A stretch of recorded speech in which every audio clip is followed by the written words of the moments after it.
យើងខំប្រឹងធ្វើការរាល់ថ្ងៃ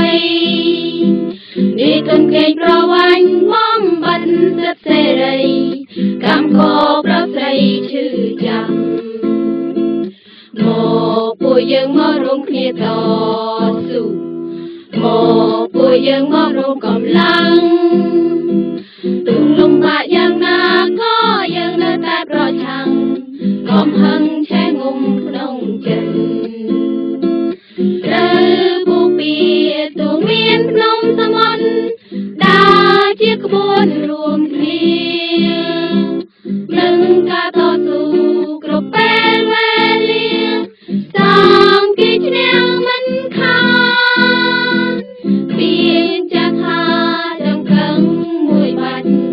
កាច់មិនងាយបាំងឡើយគេជំនះមិនដែលបានដោយងាយឡើយកម្មក៏អើយត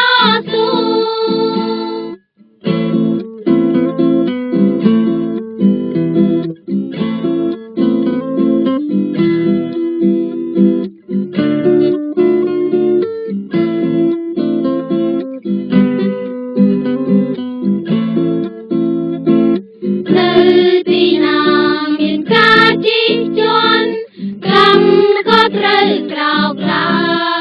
ងតប្រឆាំងគ្រប់ពេលវេលាតាមគេឈ្នះមិនខានពីងចាស់ថាដឹងកឹងមួយបាច់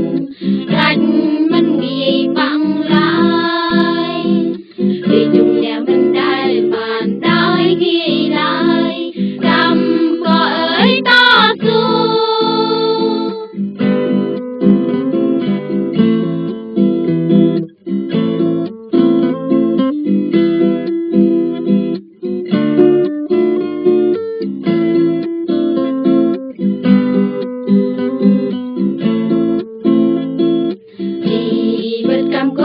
ការត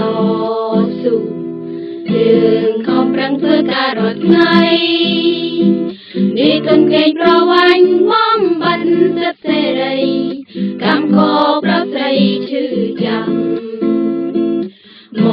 កពួកយើងមករំគ្នាតស៊ូមកពួកយើងមករំកម្លាំង